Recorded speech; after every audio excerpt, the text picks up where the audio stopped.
অনুপম এই জীৱন ৰচনা আৰু পাঠ কৃতাঞ্জলি বৰ্মনৰ খণ্ড ৩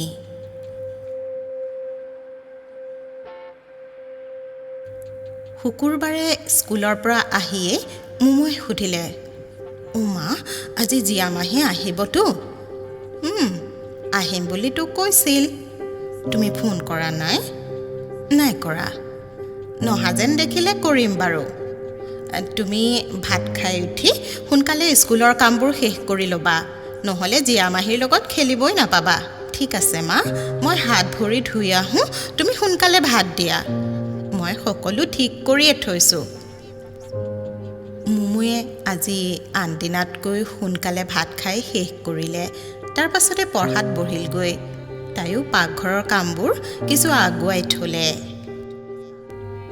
4:30 বজাৰ লগে লগে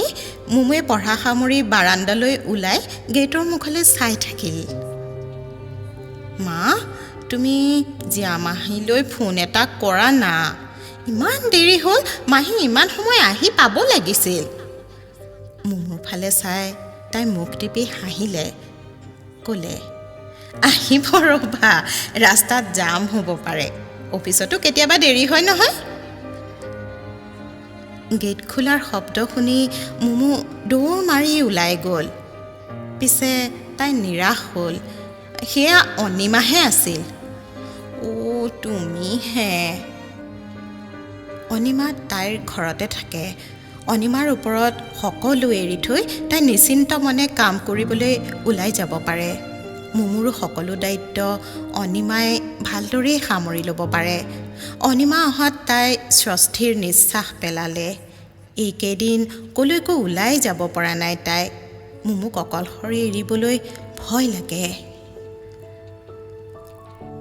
ঘৰৰ সকলোৰে কুশল বাৰ্তা লৈ তাই অনিমাক ফ্ৰেছ হৈ ল'বলৈ ক'লে অনিমাৰ ঘৰত কোনো নাই বুলি ক'লেও ভুল নহয় তাই সৰু থাকোঁতেই দেউতাক ঢুকাইছিল দেখনীয়াৰ চেহেৰাৰ মাকৰ দেউতাক ঢুকোৱাৰ পাছত বৰ অসুবিধা হৈছিল যলৈকে কাম কৰিবলৈ যায় তাতে মালিক বা আন কোনো পুৰুষ সহকৰ্মীৰ বেয়া দৃষ্টি পৰে কাম কৰিবলৈ ওলাই নগ'লেও লঘোণ পৰে দুয়োজনেই শেষত উপায় নাপাই তাই আন এজনলৈ বিয়া সোমাল সেইজন মানুহে প্ৰথম অৱস্থাত অনিমাকো বৰ মৰম কৰিছিল কিন্তু নিজৰ ল'ৰা এটা হোৱাৰ পিছত অনিমাক বৰ বেয়া ব্যৱহাৰ কৰিবলৈ ল'লে স্কুললৈ যোৱাও বন্ধ কৰি দিলে কেঁচুৱা ৰাখিব লাগে বুলি সৰু সুৰা ভুলতে অনিমাই লপাথপা খাবলৈ ধৰিলে মাকেও একো মাত মাতিব নোৱাৰে তাইৰ হৈ সেই এদিন অনিমা খুৰাকৰ ঘৰলৈ গুচি আহিল সেইদিনা তাইক সেই মানুহটোৱে গোৰ মাৰি দিছিল অকণমানি দেহাটো কোনো মতে উঠাই লৈ অনিমা সেইখন ঘৰৰ পৰা একেবাৰে গুচি আহিছিল খুৰাক খুৰীয়েকে অনিমাক ভালদৰেই ৰাখিছিল কিন্তু খুৰাকৰ নিজৰ পৰিয়ালটো চলাবলৈকে টান হৈছিল এদিন কিবা কামত তাই সেইখন গাঁৱলৈ যাওঁতে খুৰাকে অনিমাৰ কথা কোৱাত তাই লগত লৈয়ে আহিল সেইদিন ধৰি অনিমা তাইৰ লগতে ফৰ্মেলি স্কুল দিব নোৱাৰিলেও অনিমাক তাই ঘৰতে পঢ়াইছে মুমুৰ প্ৰমোশ্যন হোৱাৰ লগে লগে তাইৰ কিতাপবোৰ অনিমাক দি দিয়ে মুমু অনিমাৰ শিক্ষক অনিমাক পঢ়াবলৈ মুমুৱে বৰ ভাল পায় অনিমাই ভালেখিনি শিকিলে অসমীয়াৰ লগতে ইংৰাজীও তাইৰ মচলাৰ ব্যৱসায়ৰ ভালেখিনি কাম অনিমাই সামৰি ল'ব পৰা হৈছে এতিয়া সকলোবোৰ মচলাৰ নাম ইংৰাজীতো জানে লেবেল লগাবলৈ আৰু বটলিং কৰিবলৈ অহা মহিলা কেইগৰাকীক কামবোৰ ভালদৰে বুজাই দিব পাৰে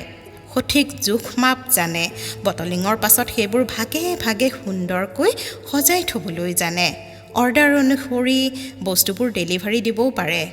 অনিমাৰ ওপৰত তাই বহুখিনি নিৰ্ভৰ কৰিব পৰা হৈ গৈছিল গাড়ীৰ হৰ্ণ শুনি মুমু দৌৰ মাৰি ওলাই গৈ গেট খুলি দিলেগৈ জীয়া আহিয়ে তহঁত ওলোৱাই নাই যে বুলি হুলস্থুল লগাই দিলে কিন্তু ক'লৈ ওলাব লাগে তই তাৰমানে মোৰ মেছেজ চোৱাই নাই মেছেজ নাইতো দে হ'ব এতিয়া মই আহিয়ে পালোঁ যেতিয়া সোনকালে ওলা কিন্তু চাহ তই ওলাচোন বাকী মোৰ ওপৰত এৰি দে মুমু যোৱা যোৱা ওলোৱাগৈ হাতত পানীৰ গিলাচ লৈ ওলাই অহা অনিমাক দেখি জীয়াই ক'লে অ' তই আহি পালিহি তই ওলাগৈ যা মই নাযাওঁ জীয়াবা আহি পাইছোঁহে ভাতো ৰান্ধিব লাগিব নহয় অহ তই একেবাৰে বায়েৰৰ দিত্য হৈছ মই ওলাবলৈ কৈছোঁ নহয় ওলাগে যা ভাতৰ কথা পাছত দেখা যাব জীয়াৰ তাগিদাত তিনিও যিমান পাৰে সোনকালে ওলাই আহিল সাধাৰণতে নিপিন্ধা ইয়েৰিং আৰু হাতত পিন্ধা সাজযোৰৰ লগত মিলাকৈ তাইক খাৰুও পিন্ধি ল'লে নহ'লে জীয়াই কি উকা উকাকে ওলাইছ এই বুলি এজাউৰি শুনাই দিব হয় দেই কিমান নিজৰ বুলি ভাবিলেই এনেকৈ ভুল ধৰি কথা শুনাব পাৰে বাৰু সিহঁতৰ মাজৰ এই সম্বন্ধটো কিমান মজবুত মই জীয়ামাহীৰ লগত আগত বহিম মোৰ আবদাৰ বহিবাতো তুমি নবহিলে আৰুনো কোন বহিব আহা চিট বেল্ট বান্ধিব লাগিব দেই চিট বেল্ট নালাগে নহ'লে দিয়া মায়ে বহক আগত চিট বেল্ট মাৰিলে মোৰ ড্ৰেছটো বেয়া হৈ যাব মোৰ কথা শুনি আটাই হাঁহি উঠিল মুমে বৰ ধুনীয়া ফ্ৰক এটা পিন্ধিছে অনিমাৰ লগত তাই পাছৰ চিটত ফ্ৰকটো ভালদৰে সামৰি সুতৰি বহি ল'লে আমি ক'লৈ যাম মাহী তোমাৰ ক'লৈ যাবলৈ মন আছে তুমি যলৈকে নিয়া ঠিক আছে তেনেহ'লে মোৰ পচন্দৰ ঠাই এখনলৈ যাওঁ বোলে আজি